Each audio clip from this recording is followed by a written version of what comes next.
Hi everyone. ఈరోజు tea plant కెమీలియా సైనెన్సెస్ గురించి evidence based science తోని హిస్టరీ, అందులో ఉండే బయో యాక్టివ్ కాంపౌండ్స్, తర్వాత ప్రాసెసింగ్ ఎలా చేస్తారు, థియనైన్ అన్న కంటెంట్ ఆక్సిడేషన్ వలన ఎలాగ మారుతుంది, తర్వాత గ్లోబల్గా కల్చరల్గా టీని ఎలా ఎంజాయ్ చేస్తారు, ఇవన్నీ చాలా డీటెయిల్డ్గా మాట్లాడుకుందాం. ఇప్పుడు మనకి బొటానికల్ క్లాసిఫికేషన్ వచ్చేసరికి ఈ ప్లాంట్ కింగ్డమ్ వచ్చేసి ప్లాంటే, తర్వాత ఫ్యామిలీ వచ్చేసి పిఏసిఏ. కెమీలియా సైనెన్సెస్ 2 వెరైటీస్ ఆఫ్ స్పీషీస్ ఉన్నాయి. కెమీలియా సైనెన్సెస్, తర్వాత కెమీలియా అసామికా, సైనెన్సెస్ అసామికా. ఇది చైనీస్ వెరైటీ, ఇది వచ్చేసి మన ఇండియాలోని అస్సాం వెరైటీ. ఇవి లీవ్స్ చాలా టెండర్ గా ఉంటాయి. సైనెన్సెస్ కి టెండర్ గా ఉంటది, అది చైనా వెరైటీ. కెమీలియా సైనెన్సెస్ అసామికాకు వచ్చేసి మన ఇండియన్ వెరైటీకి లీవ్స్ చాలా బ్రాడ్ గా ఉంటాయి అన్నమాట. సో ప్లాంట్ స్ట్రక్చర్ కి వచ్చేసరికి రూట్ సిస్టమ్ ఇలా ఉంటుంది, స్టెమ్, తర్వాత buds, young leaf, mature leaf, దాని ఫ్లోరల్ సిస్టమ్, దానికి వచ్చే సీడ్స్. ఈ హిస్టరీ ఆఫ్ టీకి వచ్చేసేసరికి 4000 నుంచి 5000 ఇయర్స్ బ్యాక్ సౌత్ వెస్ట్ చైనాలోని ఒరిజినేట్ అయిందనమాట. అయితే ఎంపరర్ షెన్నాంగ్ ఫారెస్ట్ కి వెళ్ళినప్పుడు వాటర్ ని బాయిల్ చేసుకునేటప్పుడు 2737 బీసీ అప్పుడు జరిగింది ఇది.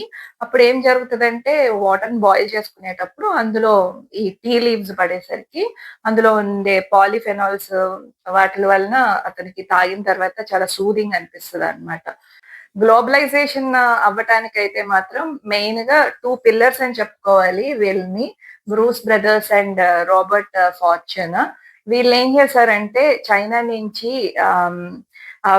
ఎలా అయితే వాటిని పండిస్తారు, తర్వాత వాటిని ప్రాసెసింగ్ ఎలా చేస్తారు, ఇవన్నీ తెలుసుకొని వచ్చి మన ఇండియాలోని అప్పటికి అస్సాం వెరైటీ కూడా కనుక్కున్నారు. కనుక్కున్న తర్వాత వీటిని మెయిన్ గా పెంచడానికి కావలసిన రిక్వైర్మెంట్స్ అన్ని తీసుకున్నారనమాట. సో అప్పుడు మోనోపోలీని బ్రేక్ చేయడానికి మెయిన్ కారణం అయితే మాత్రం వీళ్ళిద్దరే అనమాట.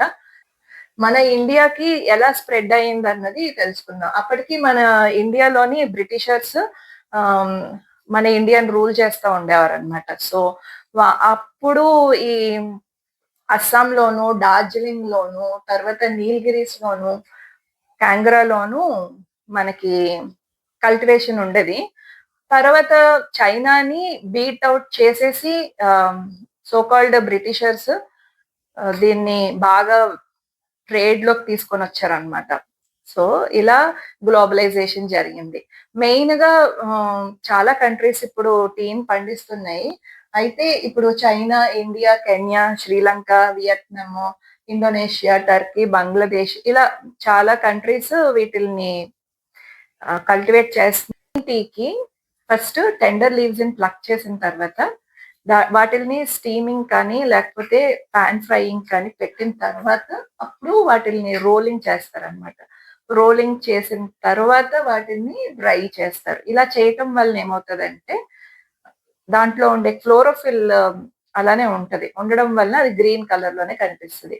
వేరాజ్ ఇప్పుడు మనకి బ్లాక్ టీకి వచ్చేసరికి ఫస్ట్ పోసిన తర్వాత వాటిని కొంచెం పల్చగా ఆరబెడతారు, దాన్ని విదరింగ్ అంటారు. విదరింగ్ అయిన తర్వాత వాటిని రోల్ చేస్తారు. రోల్ చేసిన తర్వాత ఆక్సిడేషన్ జరుగుతుంది.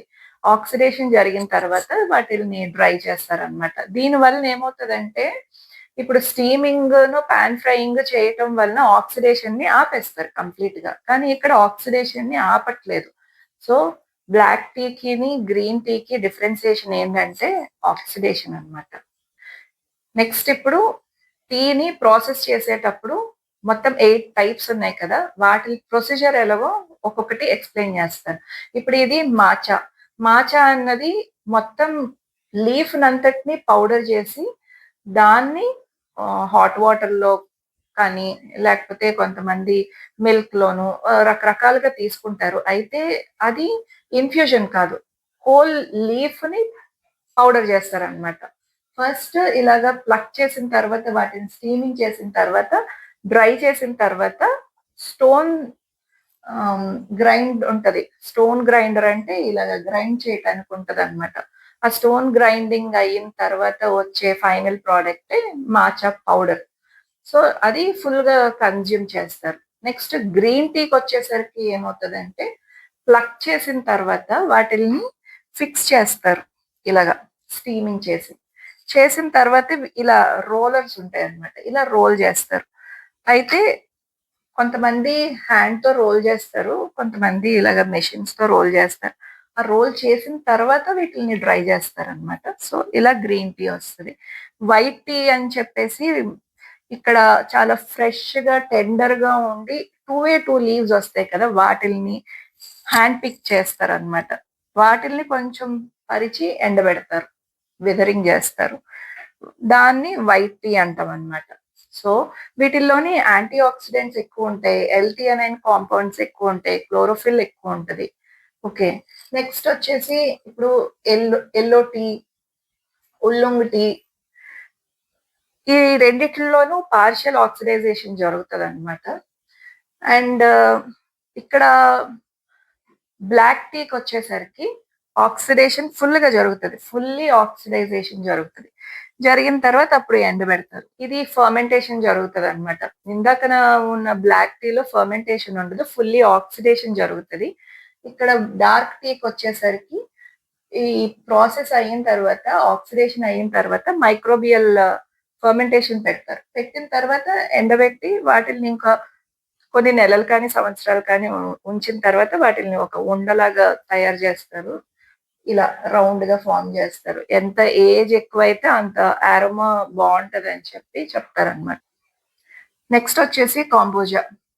ఇది ఫుల్‌గా ఫర్మెంటేషన్ జేస్తారు. ఎలా అంటే ఫస్ట్ వచ్చి ఒక బ్లాక్ టీ కానీ, గ్రీన్ టీ కానీ లేకపోతే కొంతమంది 2 కలుపుతారు. కలిపేసి అందులో షుగర్ వేస్తారు.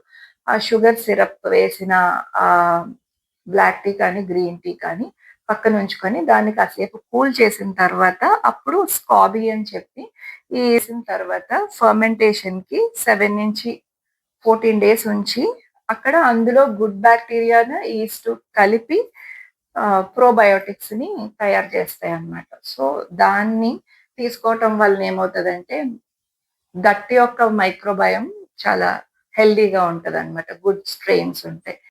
ఇప్పుడు కెమీలియా సైనెన్సిస్ ప్లాంట్ యొక్క బయో యాక్టివ్ కాంపౌండ్స్ గురించి తెలుసుకుందాం. అయితే ఇందులోని మేజర్‌గా ఫైటోకెమికల్స్ ఉంటాయి.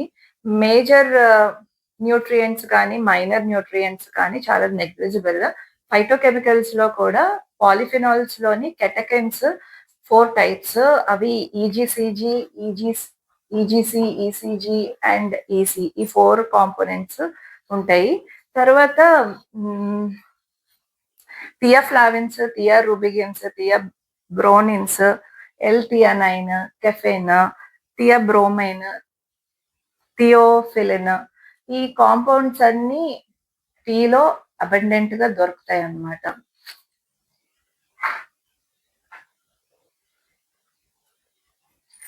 ఇప్పుడు ఫ్రెష్ గ్రీన్ టీలోని ఎలాంటి కాంపౌండ్స్ ఉంటాయి? ఆక్సిడేషన్ అయిన తర్వాత బ్లాక్ టీలో ఎలాంటి కాంపౌండ్స్ ఉంటాయో తెలుసుకుందాం. ఈ గ్రీన్ టీలోని క్లోరోఫిల్, ఎల్-థియానైన్ తర్వాత ఈ పాలిఫినాల్స్‌లో కెటకిన్స్ ఈ 4 వెరైటీస్ అబండెంట్‌గా ఉంటాయి. ఆక్సిడేషన్ అయిన బ్లాక్ టీలో theabrownins, gallic acid, GABA, polysaccharides, gut friendly microbiome ఉంటాయన్నమాట. దీన్ని ఎప్పుడు ఎలాగా ఎవరు తీసుకోకూడదు, ఎవరు తీసుకోవచ్చో ఇన్ బ్రీఫ్‌గా చూద్దాం.